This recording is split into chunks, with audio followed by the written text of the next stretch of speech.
We've talked about businesses a lot on this channel, but looking through my old videos, I realized that I've never actually given a definitive order of what the best businesses are in the game. The main reason I haven't until now is because it's so tough to determine what the best business is. I mean, are you a player that likes to earn money while you're doing stuff? Are you a player that likes to have the game making you money in the background? It really depends. It's not as simple as just saying this one makes you the most money per hour. Nonetheless, I know a lot of people are going to want to know what I think the best businesses are in the game. So I'm going to rank my 5 favorite businesses, going to tell you why, and going to tell you how much money you can earn from every one. Let's go.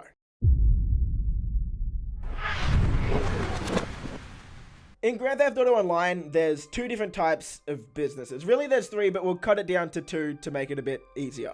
You've got your active income businesses, so these are things like arcades, facilities, vehicle warehouses, cargo warehouses, things that are only going to make you money while you're actively working on them. Then on the other side, you've got your passive businesses, so these are things like your bunkers, your nightclubs, things that are going to make you money in the background while you do anything else in the game. All you have to do is resupply and sell them. So you can probably see why it's a bit difficult to rank them, because there's different types of players that like doing different stuff. But anyway, here's my 5. And at number 5, I've put the cocaine lockup.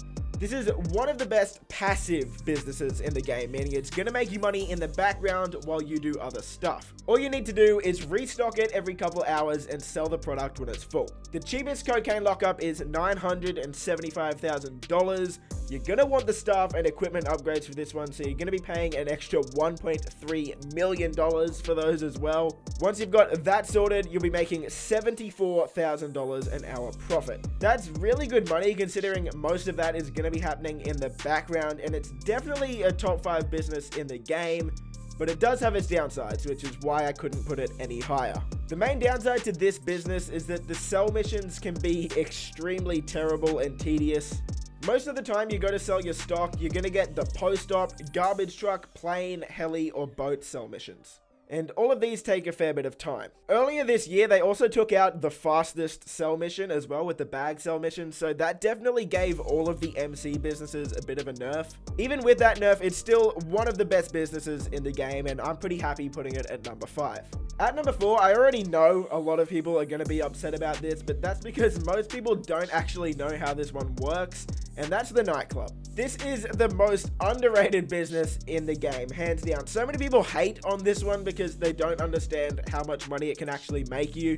I'm not going to go through how to use this business because it is a bit more complicated. I've made a guide on that already, and it just got 1 million views, so thank you for that, guys. But fully maxed out, the nightclub's going to make you over $40,000 an hour. And you're probably thinking, why is it above the cocaine lockup if it makes less money per hour? There's a couple reasons. The first one is it lets you buy the terabyte. Once you get the terabyte, you can unlock missiles for your Oppressor Mark II and buy it at a cheaper price as well. So that unlocks a ton of other opportunities for you throughout Grand Theft Auto Online, first of all. It also has the biggest storage capacity out of all of the businesses, which means basically you can play Grand Theft Auto Online for like a week and not even worry about the nightclub at all, because it's just going to keep producing stock. You won't have to sell it all the time. You add on top of that you don't even need to restock this one. That happens automatically. This is well and truly the most passive business in the game. You really only have to worry about this like once a week. Then you add on top of that no matter how much stock you have, you're always only going to have one sell vehicle. This is huge because it makes it a really good solo business. For the cocaine lockup, for example, anything over just over $100,000 basically, you're going to need a friend to help you sell because it's going to spawn multiple sell vehicles. With the nightclub, you can sell over $1 million of stock on your own. This gives it a really big advantage over a lot of the other passive businesses in the game. And to put the cherry on top, you actually earn a little bit of money through the nightclub itself as well. At number 3, we've got the vehicle warehouse. This is probably the best solo business in the game and one of the best active income businesses as well. Once you get the strategy down, you can make $80,000 almost every 20 minutes by selling only high-end vehicles. Overall, this is just a really solid business. There are a few annoying things though that are going to stop you from making the most money possible. If you grind this one out a lot, you would know how annoying it is when NPCs keep ramming your car when you're trying to sell or source vehicles. It is incredibly frustrating and it's going to cost you a bit of money. But apart from that, this is a fantastic way to make money and a pretty fun way to do it as well. Number 2 is the bunker. This is an awesome business. It has been for years. This thing is great. The bunker operates in a really similar way to the MC businesses in the sense that it's passive and everything is going to happen in the background. The main difference though is that you can make more money and it has more than just one use. The bunker gives you an option whether you want to produce just stock or if you prefer your staff to conduct research instead. This is cool because it can help you unlock upgrades that you wouldn't otherwise get.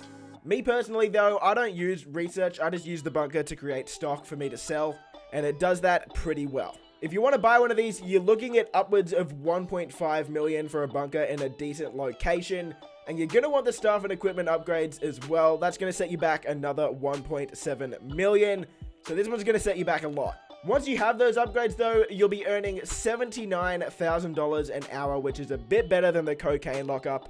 But what puts it above the cocaine lockup, in my opinion, is that the bunker has much better sell missions than all of the MC businesses. So that's a big bonus if you're going to be grinding this out a lot. All of the vehicles in these sell missions are a lot faster and just a lot more fun, which is why it's at number 2. And at number 1, yeah, it's the arcade. It had to be. The casino heist is just too good, man. An arcade is going to cost you anywhere from $1.2 to $2 million, which does seem like a lot, but this is going to make you a ton of money really quickly. The arcade itself is going to make you $5,000 just through the arcade, but of course that's not why you buy it. You're buying it for the Diamond Casino heist.